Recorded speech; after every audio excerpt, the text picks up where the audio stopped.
Okay, so welcome back for another deep dive, and today we're going to be looking at the White Lotus. You guys send in some great stuff for us to kind of dig through with this one. Looks like we've got the Screen Ramp recap, Forbes, and then always got to check what's going on over on Reddit.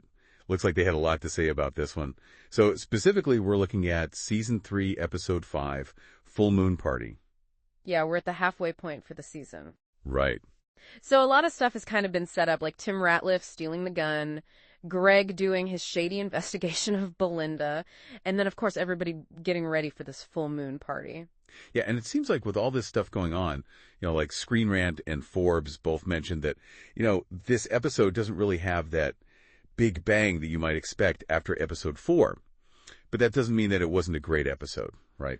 No, not at all. It still have this feeling of anxiety and unease the entire time, like you're just waiting for the other shoe to drop. Yeah, and I think that Screen Rant really hit the nail on the head with this one. They talk about how the episode builds tension through concealment rather than big reveals, Yeah.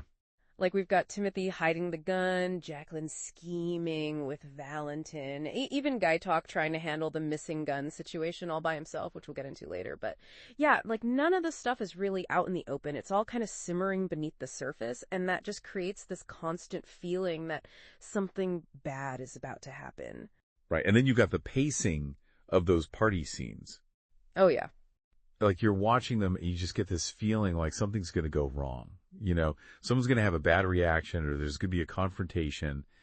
And the episode kind of teases you with that. It does. It really does. It's holding back. It's almost like it's saying, not yet, but just wait.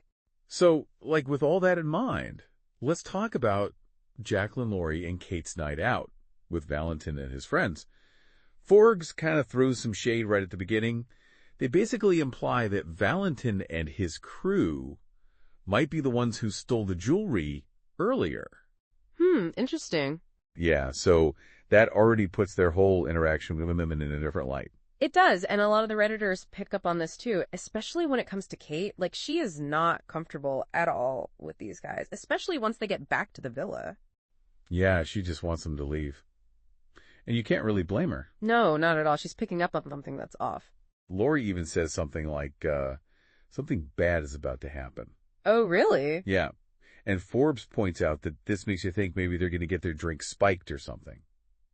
Thankfully, that doesn't happen, but it just adds to that whole uneasy feeling. It does. And then when they get back to the villa, things get even weirder, right? People start getting naked, and it seems like it's heading towards this, full-blown sex party.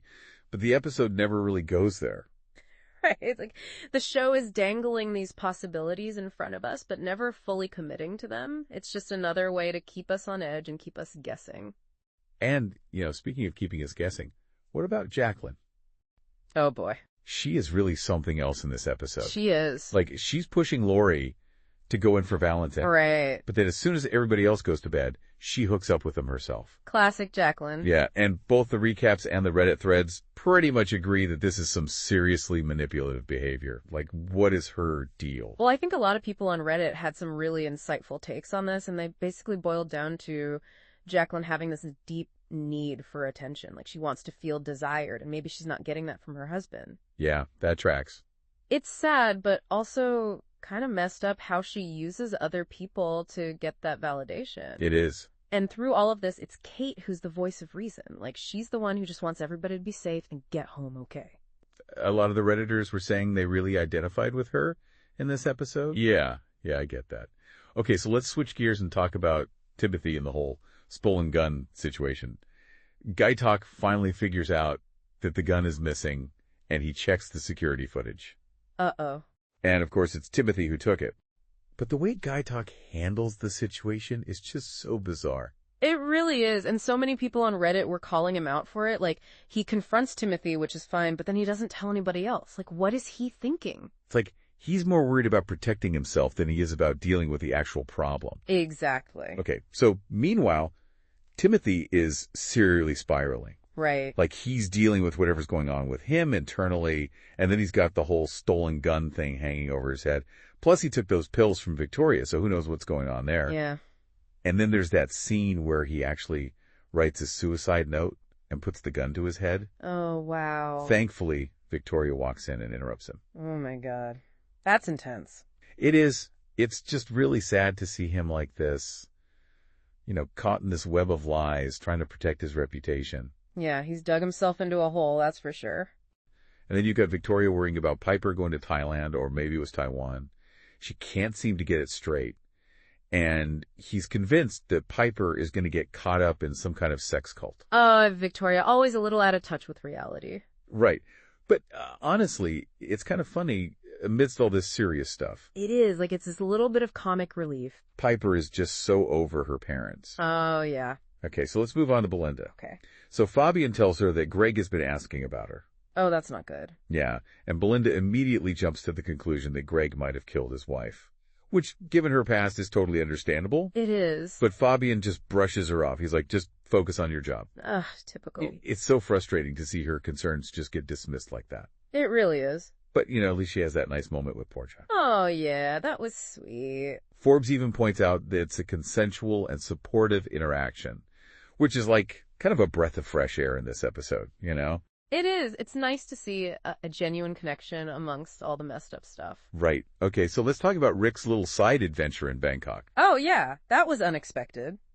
So he goes to visit an old friend, and his friend basically launches into this whole monologue about getting sober and realizing he wants to be an Asian woman. Wait, what? Yeah, it's wild. Like, totally out of left field. Okay, I did not see that coming. Nobody did. But it's actually pretty hilarious. Like, the Forbes recap and the Reddit threads were all talking about how funny and surreal this scene was. Yeah, it's definitely a highlight of the episode. It is. And Rick's reaction is priceless. He's just, like, completely stunned. I bet. But even after all that, Forbes makes it clear that Rick is still laser focused on getting his revenge. Wow, he's really committed to this. He is. Oh, and we also get that voicemail from Chelsea. Yeah. She's so adorable, but something about it just feels a little ominous, like maybe something bad is going to happen to Rick. I hope not. Okay, and then last but not least, we have that super awkward kiss between Lachlan and Saxon. Oh, yeah, at the yacht party. Yeah, and Chelsea's like totally weirded out. Understandably. Yeah, it just adds to the whole unsettling vibe around those two. It really does. So I think it's safe to say that Full Moon Party was a really effective episode. Like, it didn't have any major explosions, but the tension was so thick you could cut it with a knife. Absolutely. And it's all thanks to those hidden secrets, the near misses, and just the overall sense of unease that hangs over everything. Right. And Screen Rant pointed out that the show is being very deliberate with how it's pacing the reveals. Like, it's not rushing to give us all the answers. Right. It's a slow burn. Yeah, so to wrap up, we've got Timothy on edge with a stolen gun.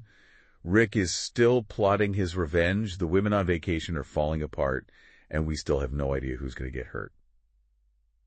It's a lot.